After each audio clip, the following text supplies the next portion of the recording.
Jimmy Hoffa walked into a Detroit warehouse at midnight with a suitcase containing $500,000. What he did next made every mobster in America realize they'd underestimated the wrong man. The phone rang at 11:47 p.m. Jimmy Hoffa was in his office at the Teamsters headquarters, going through contracts like he did every night. Sleep was for people who weren't trying to change the world. Jimmy was building something bigger than himself, an empire. The voice on the other end was shaking. "Jimmy, it's Tony. We got a problem." Tony Giacalone, Detroit mob, connected to every family from New York to Chicago. If Tony was scared, something was very, very wrong. "What kind of problem?" "The kind that gets people killed. Meet me at the warehouse on Michigan Avenue, midnight. Come alone." The line went dead. Jimmy's wife, Josephine, was asleep upstairs. Their kids were asleep. Normal people, living normal lives, not knowing their husband and father was about to walk into what might be an execution. But Jimmy Hoffa wasn't normal people. Jimmy grabbed his coat, walked to his car, and drove to the warehouse. But first, he made a stop. His bank at midnight. The night manager knew Jimmy. Everyone in Detroit knew Jimmy. He was the most powerful labor leader in America. President of the International Brotherhood of Teamsters. 2 million members. The man who could shut down every truck in the country with one phone call. "Mr. Hoffa, it's midnight. What are you? I need to make a withdrawal." "How much?" Jimmy looked at him. "Everything in the business account. $500,000 cash." The manager's face went white. "Mr. Hoffa, I can't just..." "You can and you will. Because if you don't, the Teamsters are pulling every single dollar out of this bank tomorrow morning and going to your competitor across the street." The manager swallowed. Started making calls. 30 minutes later, Jimmy Hoffa walked out with a leather suitcase containing $500,000 in cash. In 1957, that was the equivalent of $5 million today. Every penny the Teamsters had in their emergency fund. The warehouse was in the worst part of Detroit. Abandoned factories, empty streets. The kind of place where bodies turned up in dumpsters and nobody asked questions. Jimmy parked his car, grabbed the suitcase, walked to the door. It was unlocked. Inside, 15 men were waiting. Not just any men. These were the most dangerous people in America. Tony Giacalone, Detroit mob. Anthony Provenzano, New Jersey Teamsters boss, connected to the Genovese family. Sam Giancana, Chicago outfit, and sitting in the back, watching everything with cold eyes, Santo Trafficante, Florida boss. The man who controlled Cuba before Castro. The man who supposedly had connections to the CIA. Every single one of them was looking at Jimmy Hoffa like he was already dead. Tony stood up. "Jimmy, thanks for coming. You said we had a problem. So let's talk about the problem." Tony gestured to the other men. "The problem is you." Jimmy didn't flinch, didn't move, just stared. "Explain." Provenzano stood up. Big guy, 6'4", mean. He'd killed men with his bare hands. Everyone knew it. "You've been running the Teamsters for 5 years now, Jimmy, and you've been making promises. Big promises. You told us you'd let us use the pension fund, told us we could borrow money for our operations. Casinos in Vegas, hotels, businesses. You said the Teamsters pension fund was our bank?" Jimmy nodded slowly. "That's right, I did say that." "So where's the money, Jimmy? We've been asking for loans for 6 months. Nothing. You keep stalling. Keep making excuses. We're starting to think you're not a man of your word." The warehouse went quiet.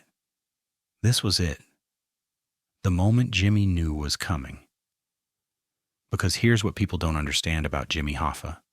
He wasn't just a union boss, he was a strategist, a chess player, and he'd been planning this moment for months. Jimmy set the suitcase on the table, opened it. $500,000 in cash, stacked perfectly, crisp $100 bills. Every mobster in the room leaned forward. If you're already hooked, hit that subscribe button, because what Jimmy does next changes everything. Jimmy looked at each man in the room, one by one. You want to know why I've been stalling? I needed to know if you guys were serious about this partnership or if you were just trying to rob me. Giancana laughed. Cold, dangerous. Rob you? Jimmy, we don't rob, we take. Right, and that's exactly why I brought this. Jimmy pointed at the money. This is $500,000, the entire Teamsters emergency fund. Every penny we have saved. It's all here. Provenzano smiled. So you're paying us. Smart move, Jimmy. No. The smile disappeared. Jimmy closed the suitcase. I'm not paying you anything. This money is insurance. Tony stepped forward. Insurance for what? Insurance that you understand who you're dealing with? I control 2 million truck drivers. 2 million men who will do whatever I tell them to do. If I call a strike tomorrow, every single truck in America stops. No deliveries, no food, no supplies. The entire country shuts down in 48 hours. Jimmy set the suitcase in front of Santo Trafficante. So here's the deal. You want loans from the pension fund? Fine, you can have them. But you're borrowing them.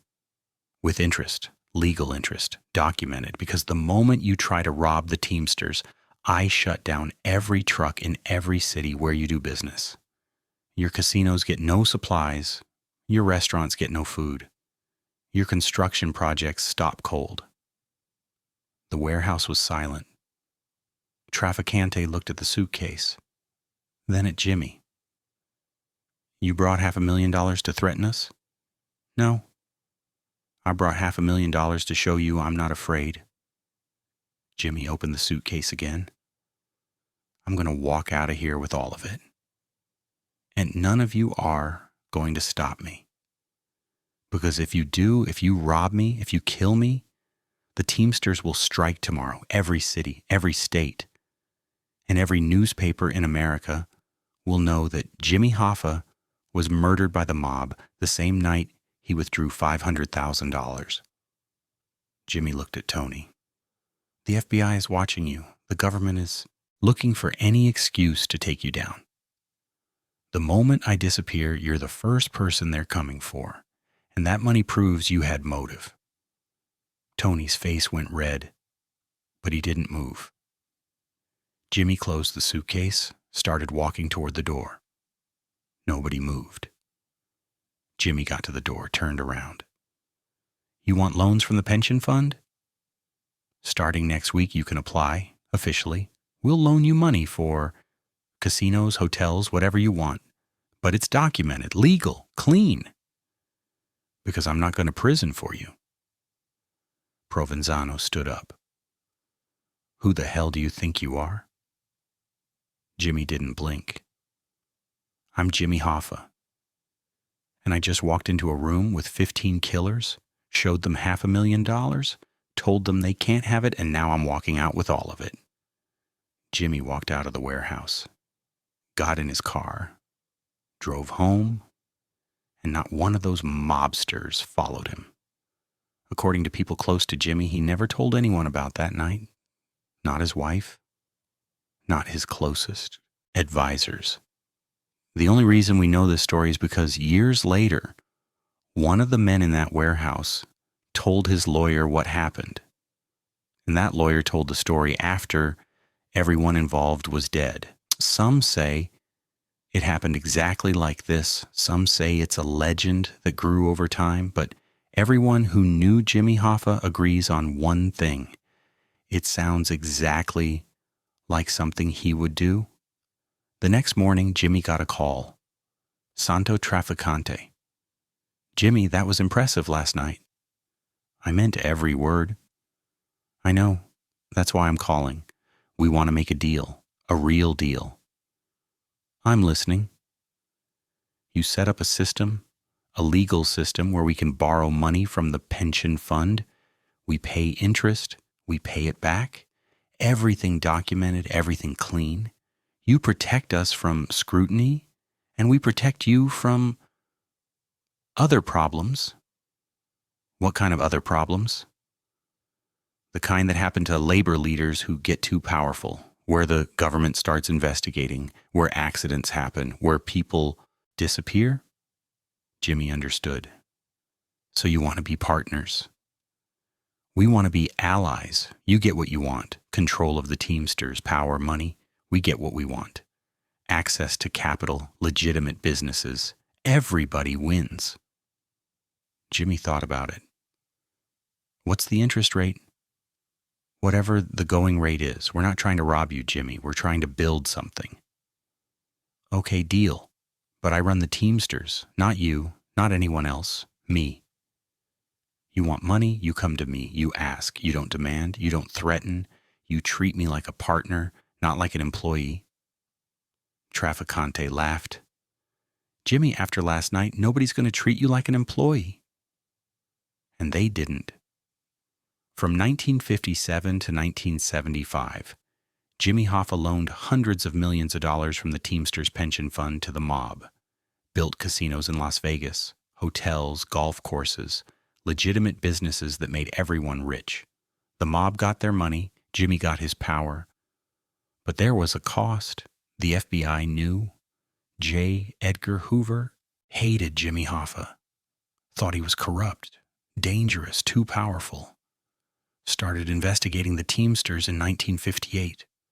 Robert F. Kennedy became Attorney General in 1961.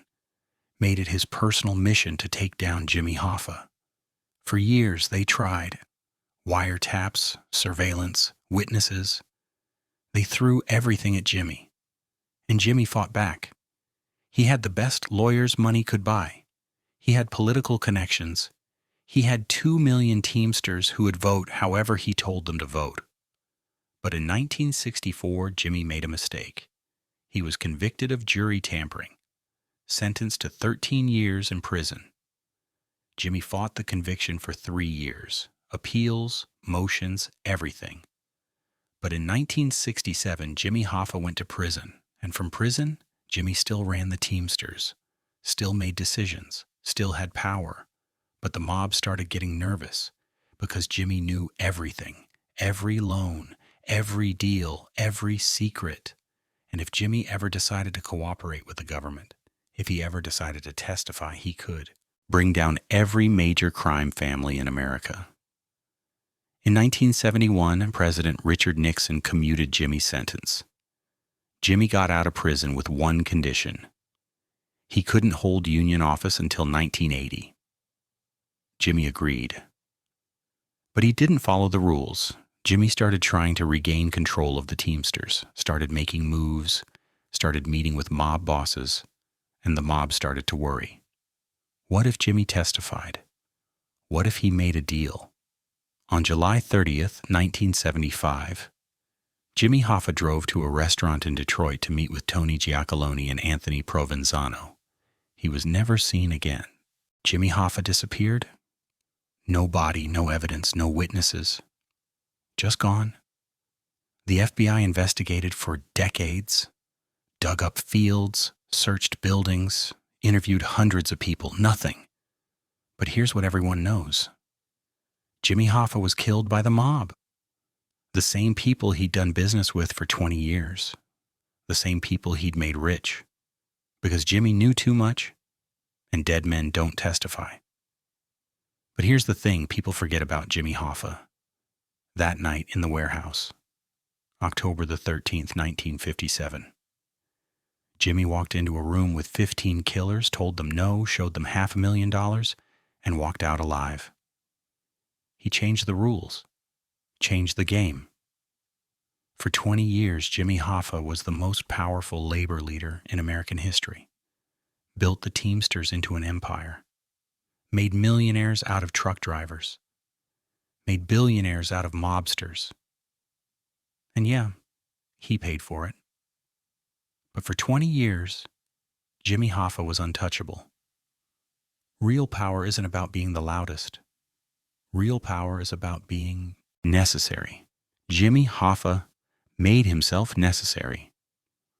To the workers, to the mob, to politicians. And the moment he wasn't necessary anymore, he disappeared. But that night in 1957, when Jimmy walked out of that warehouse with $500,000, he proved something important. Courage isn't about not being afraid. Courage is about walking into a room full of killers and making them afraid of you. Jimmy Hoffa once said in an interview, "I'm not a saint, never claimed to be, but I got truck drivers making $50,000 a year with pensions and health care. I got their kids going to college. I got them respect. And if I had to make deals with devils to do it, then that's what I did." That was Jimmy Hoffa, a man who walked into hell with a suitcase full of money and walked out a legend. If this story made you see power differently, hit that subscribe button. Because Jimmy Hoffa's life was a lesson that most people never learn. Sometimes the most dangerous weapon isn't a gun. It's the ability to shut down the whole country with one phone call. Rest in peace, Jimmy Hoffa, 1913-1975, presumed. The man who stood up to the mob. The man who controlled an empire. The man who proved that real power is quiet until it needs to be loud.